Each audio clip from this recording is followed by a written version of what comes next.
Assalamualaikum warahmatullahi wabarakatuh. Semangat pagi anak-anak. Apa kabar semuanya?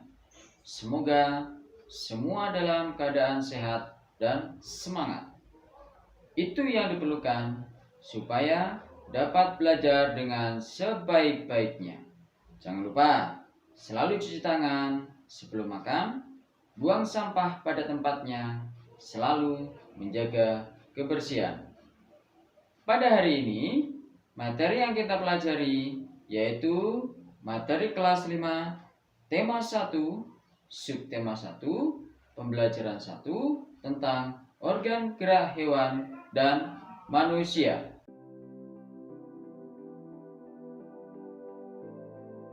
Di subtema 1 ini kita akan belajar organ gerak hewan. Hari Minggu adalah hari libur sekolah. Namun demikian, menurut Edo, hari Minggu bukanlah hari yang harus dilewatkan begitu saja. Sejumlah rencana telah dia persiapkan, mulai dari memenuhi ajakan Benny untuk berlatih berenang, menemani Lani, membeli buku, hingga pergi ke kandang kelinci. Dari sejumlah rencana tersebut, Edo lebih memilih untuk pergi ke kandang kelinci. Setelah membantu ibu membersihkan rumah, Edo pamit untuk berkunjung ke rumah Pak Rudi. Pak Rudi adalah peternak kelinci yang sukses di kampungnya. Kandang kelincinya sangat luas, terletak di pekarangan belakang rumah. Pak Rudi sedang sarapan di serambi belakang rumah dekat kandang kelinci. Serambi itu terbuka sehingga pemandangannya sangat luas. Udara pagi juga dapat leluasa masuk. Selesai sarapan, Pak Rudi mengajak Edo untuk melihat-lihat kandang kelinci. Edo senang sekali. Dia melihat kelinci meloncat-loncat saling berkejar-kejaran. "Kamu terlihat senang sekali, Edo," kata Pak Rudi. "Benar, Pak Rudi. Saya senang memperhatikan kelinci-kelinci yang lincah meloncat ke sana kemari," jawab Edo. "Memang demikian, Edo. Kelinci dapat meloncat-loncat dan berlari seperti tidak pernah lelah karena memiliki organ gerak yang kuat," kata Pak Rudi. Nah, ini foto percakapan antara Pak Rudi dan Edo. "Pak, lucu ya, kelinci-kelinci itu bulunya tebal dan gerak-geriknya lincah. Kenapa kelinci bisa melompat dan berlari dengan lincah seperti itu ya?" jawab Pak Edo. "Benar, kelinci dapat bergerak lincah karena didukung oleh organ geraknya. Pada dasarnya, organ gerak kelinci serta hewan lainnya hampir sama dengan organ gerak manusia." Kemudian Edo menyimpulkan bahwa tanpa organ gerak kita tidak bisa melakukan kegiatan apapun. Nah, anak-anak, mari kita baca teks di bawah ini. Salah satu ciri dari makhluk hidup adalah bergerak. Secara umum, gerak dapat diartikan berpindah tempat atau perubahan posisi sebagian atau seluruh bagian dari tubuh. Makhluk hidup akan bergerak apabila ada rangsangan yang mengenai sebagian atau seluruh bagian tubuhnya. Gerak pada manusia dan hewan menggunakan organ gerak yang tersusun dalam sistem gerak. Organ gerak berguna untuk berjalan, berlari, melompat, meloncat, memegang, menggali, memanjat, berenang, dan sebagainya. Organ gerak pada hewan dan manusia memiliki kesamaan alat-alat gerak yang digunakan pada manusia dan hewan. Ada dua macam, yaitu alat gerak pasif berupa tulang dan alat gerak aktif berupa otot. Kedua alat gerak ini akan bekerja sama dalam melakukan pergerakan. Kerjasama antara kedua alat gerak tersebut membentuk suatu sistem yang disebut sistem gerak. Nah, anak-anak masih semangat ya? Nah, berikutnya adalah tulang disebut alat gerak pasif karena tulang tidak dapat bergerak dengan sendirinya. Tanpa adanya alat gerak aktif yang mempengaruhi tulang, maka tulang-tulang pada manusia dan hewan akan diam dan tidak dapat membentuk alat bergerak yang sesungguhnya.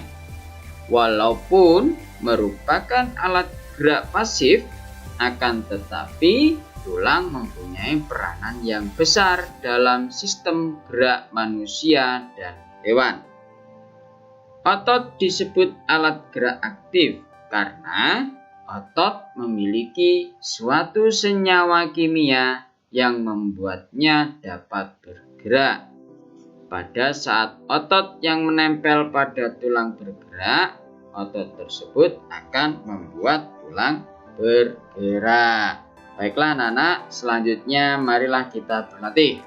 Nah, teks yang berjudul Organ Gerak Manusia dan Hewan terdiri atas 5 paragraf.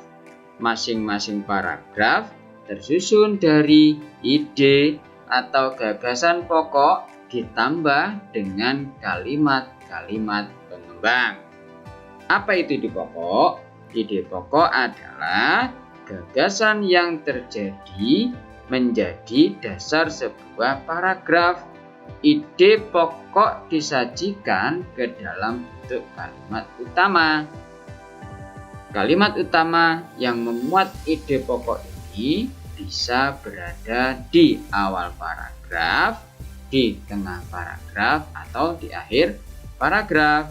Nah, berikutnya adalah salah satu contoh untuk menentukan ide pokok dan kalimat pengembang pada paragraf 1 pada bacaan organ gerak manusia dan hewan. Nah, ide pokok, salah satu ciri dari makhluk hidup adalah bergerak. Kalimat pengembangnya adalah secara umum gerak dapat diartikan berpindah tempat atau perubahan posisi sebagian atau seluruh bagian dari tubuh makhluk hidup.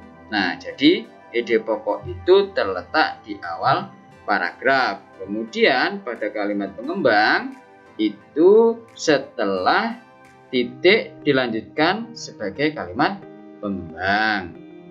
Baiklah anak-anak, selanjutnya berdasarkan informasi di atas, temukan ide pokok dan kalimat pengembang dari masing-masing paragraf. Nah, kita cari ya untuk ide pokok paragraf dari bacaan organ gerak manusia dan hewan. Nah, di sini saya akan memberikan contoh paragraf 2, 3, 4, dan 5. Baiklah, ide pokok dari paragraf kedua yaitu gerak pada manusia dan hewan menggunakan organ gerak yang tersusun dalam sistem gerak. Untuk kalimat pengembangnya, coba anak-anak lihat di bacaan organ gerak manusia dan hewan seperti contoh yang sudah saya berikan di awal tadi. Kemudian untuk paragraf yang ketiga, organ gerak pada hewan dan manusia memiliki kesamaan. Kalimat pengembangnya dikerjakan sendiri ya, tentunya anak-anak pasti bisa. Paragraf keempat, ide pokoknya tulang disebut alat gerak pasif karena tulang tidak dapat bergerak dengan sendirinya. Selanjutnya, ide pokok paragraf kelima, otot disebut alat gerak aktif karena otot memiliki suatu senyawa kimia yang membuatnya dapat bergerak. Baiklah anak-anak, selanjutnya saatnya menulis, yaitu kembangkan ide-ide pokok berikut menjadi sebuah paragraf. Jadi kita kerjakan ide pokok yang ada, yang tersedia, kemudian kita tuliskan pada kotak di sampingnya. Baiklah anak-anak, akan saya berikan contoh, yaitu ide pokok menjadi sebuah paragraf. Ide pokoknya, organ gerak terdiri atas dua macam. Nah, contoh paragrafnya, organ gerak manusia dan hewan terdiri dari dua macam. Ada organ gerak pasif, yaitu tulang. Ada juga organ gerak aktif, yakni otot. Tulang dan otot memiliki fungsi masing-masing dalam sistem gerak manusia dan hewan. Tentunya untuk membuat menjadi sebuah paragraf ini tidak harus sama ya. Kemudian ide pokok yang kedua, organ gerak banyak sekali fungsinya. Paragrafnya, organ gerak banyak sekali fungsinya. Dengan organ gerak, kita dapat melakukan gerakan-gerakan dalam kegiatan sehari-hari. Misalnya, berjalan, lari, memanjat, memegang, berenang, menggenggam, menoleh, dan lain-lain. Untuk ide pokok yang terakhir, kerjakan sendiri ya, pasti anak-anak bisa. Akhirnya pembelajaran kita sudah selesai. Semoga video ini bermanfaat untuk anak-anak dalam meraih mimpi dan prestasi. Tetap semangat, tetap ceria, ikuti pepatah, berakit-rakit ke hulu, berenang-renang ke tepian.